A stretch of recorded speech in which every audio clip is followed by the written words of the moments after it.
Hi guys, welcome to another Forest Frame. Back in office today. Not going out in the field, although there is a bit of woodland photography for about 3 minutes before I go into post-processing, which I'll be doing some post-processing with DXO Photolab 9. Now, I have used it a couple of times more now, so I've got more of experience on it, and I'm going to show you my workflow and I'll show you how easy it is to put your own workflow onto it as well.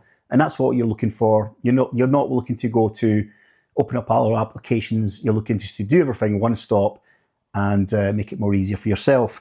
Now, is it better than Lightroom? That's up to you to decide. But I will say I find it better than Lightroom, and I'm also almost just moving away from Lightroom just now, and also Photoshop. I feel that DXO Photolab 9 is all I need for the type of editing I do, especially in woodland photography. It's got so many tools in it that's so easy to work around, and it's so easy to do masking and layer masks. You don't need to, open up 10,000 applications or apps, etc., add-ons or anything. Your images look better. It's just a one-stop shop. You go around and you just click onto each of the settings on it and you finish. What I like about DXO Photolab 9, since I've been using it, I've started to find I've got a routine to it. And also using the layer masks, anyone can use the layer masks in it. And even better, it has got a powerful generated AI tool that helps you isolate certain different parts of your image. So you can actually get into these places you couldn't reach before. So yeah, I will put the code up on the screen, and also I'll leave a link below. You will get 20% off it. If you're a new user, there is also a filler discount if you actually type my coupon code course, which will be down below this video. And also I'll put it on the screen too. So anyway, here's me in the forest taking some images of birch trees. And then what we'll do is we'll go into the studio after it and start work on the image. Enjoy! Just about to about there. Now there is a bit of overhanging from this tree here, but there's foliage anyway coming from this direction, so it's not really, taking eye too much away from it. But what I'm getting is a lovely birch tree there on the left hand side, and in the back you can see these birches there, a little group of birches, and somewhat a rolled off pine. So here we are in DXO Photolab 9, and this is the image I chose to edit. Just to give you explanation what I'm looking at here. So the image was shot in 16:9 crop. I shot in camera, and I loved the softness to this image straight away.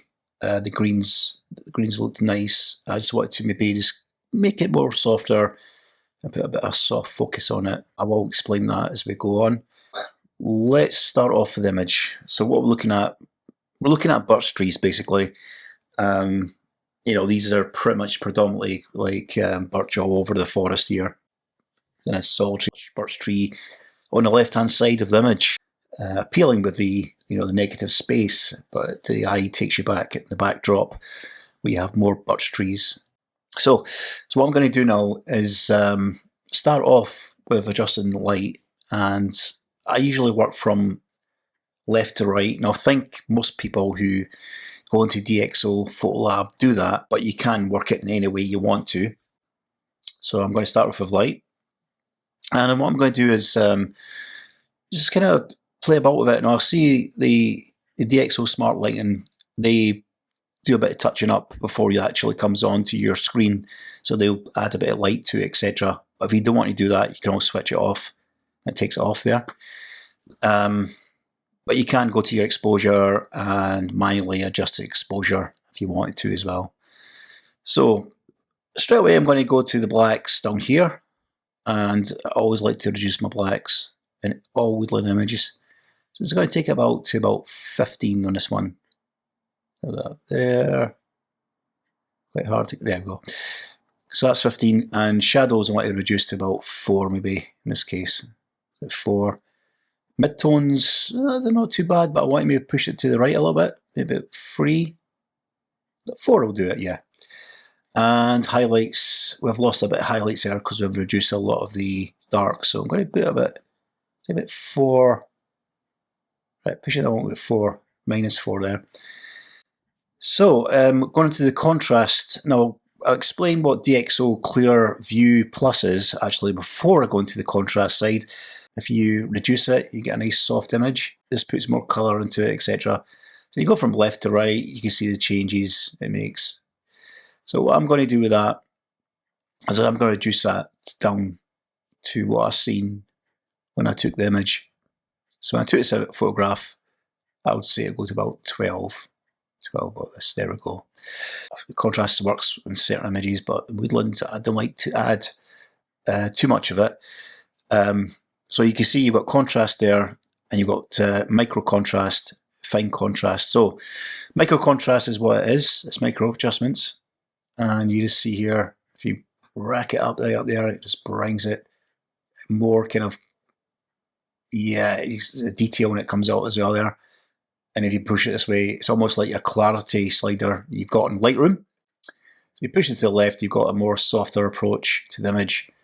And you push it to the right, you've got like a messy, well, it depends how you perceive it, detailed image, too much detail in this case. So you just click onto the little node there, the little thing as you call it there, to bring it back to center, just to reset it.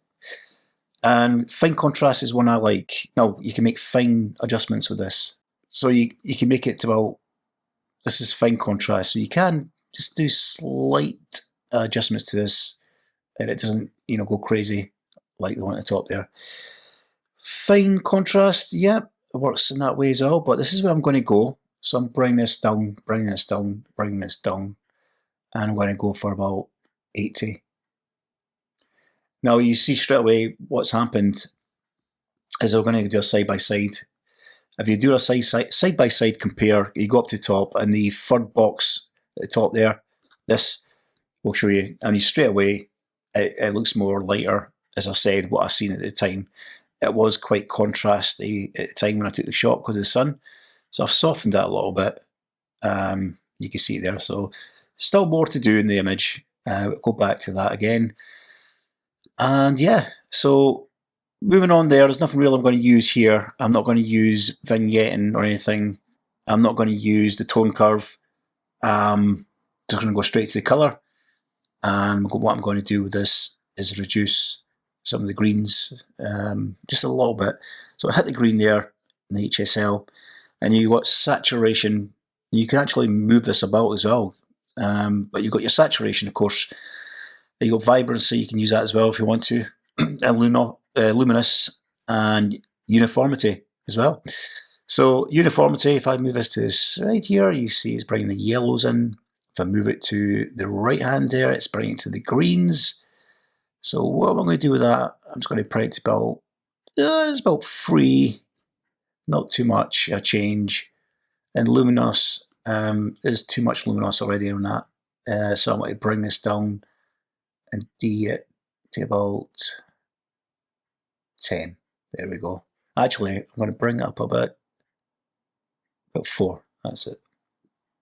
So you got your channel mixer. You can do all these adjustments as well. I'm not going to use these just now. And same again, you've got a tone curve with the colours as well, the RGB. So where am I going next? So I'm not going to do anything with this here. I did briefly go over that in the last DXO Photolab 9 video I done, which I will put at the end of this this video. So there'll be an attachment you can click onto it after it. If you've got a really bad noisy image, you've cranked up the ISO, and you want to make it a bit more kind of palatable, as it were, then you've got these you've got Deep Prime Free, which is ultimate quality. You've got Deep Prime XD Free, which is utmost quality and details. So that's like a stronger way to do it. Luminosity, you could do it manually, and you've got other chromatic aberrations you can actually, manually change as well if you want to. You can sharpen everything, the threshold of the image, etc. So I've just briefly explained this part. I'm not going to use this. I'm going to go into here to the FX. I will, as I say, the link in the video, which will appear at the end of the screen, just click onto that if you want to learn about these other tools there. So I'm into FX here, and what I liked about this this part here is if you scroll down to the bottom, almost the bottom, you got blur, okay, and you got vignetting and soft focus. Now I'm going to go for soft focus, and what I liked about this, see you shot f11, but you wished you could actually let it drop off a bit, make it a bit more softer at the background. So you got your diffusion, which I'll keep out there just now. But if I bring the intensity up and just take it really quite high to about 90, I would say. Yeah, about 90. It's almost like Gaussian blur a bit. But if I take the diffusion and just let it come in a bit more, bring a bit more in, just about there.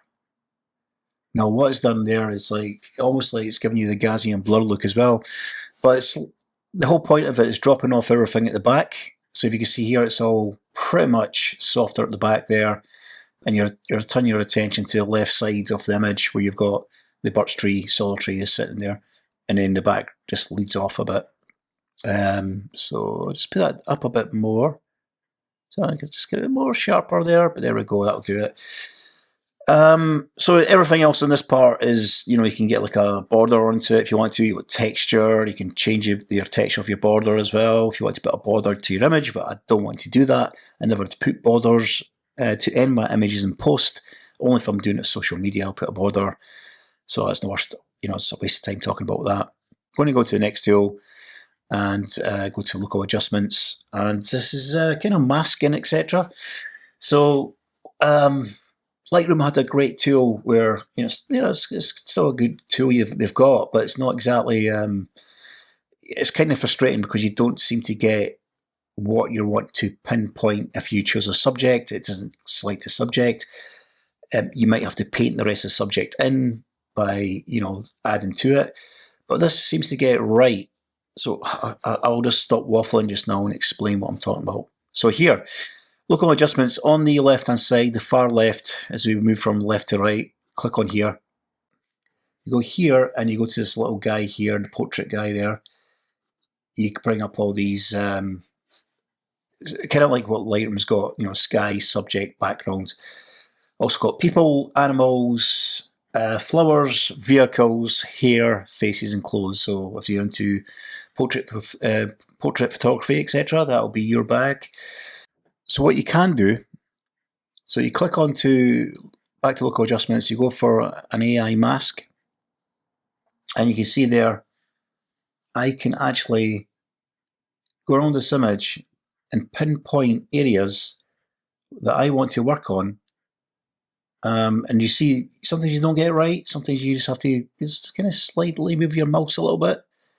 So, one of the things here, you can see here, I've got the whole trunk I can work on now on the birch tree, which is on the left hand side. So if I click on that, I've got a mask there, you see, and it's so quick to do. There's no faffing about with it, and all you need to do is you want to say put more highlights onto it. I'm just going to drag it down a little bit there, bring the highlights into it there. There we go, and that's that. Now I can obviously go around the foliage, etc. here and change the colours. Well, not change the colours, is just maybe just change it a little bit.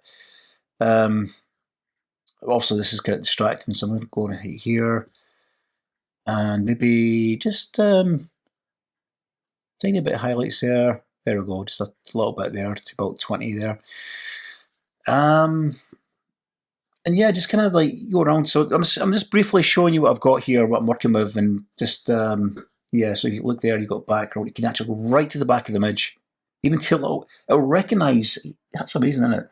It'll actually recognise these little kind of tufts of stones sticking out of the ground with the moss on it. It recognises that straight away as you move your. See there? It's picking them up. There it goes, one there, and there's one there. Of course, one there. It's great, and it's Lightroom is good, but it doesn't seem to nail it. And I think that's where DXO Photolab does nail it. It's something if you're very frustrated and you're trying to pinpoint parts of the picture you want to work on, and you feel annoyed because you can't do it. well, DXO Photolab can. But what I'm trying to show you with this video is how easy it is just to jump on and just do these adjustments. I just feel the program holds its own, and it does what it says on the tin. It's pretty much straightforward, very easy.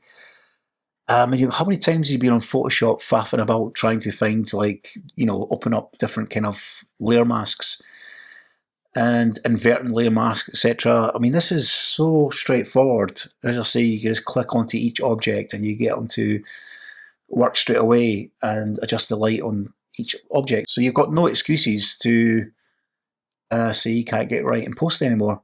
Okay guys, thanks for watching this video. We'll be back again next week. Thanks for watching, and subscribe if you hadn't subscribed already. Send a comment, let me know what you think of this software. Let me know your experience of DXO Photolab 9. I'll see you next time, and cheery bye.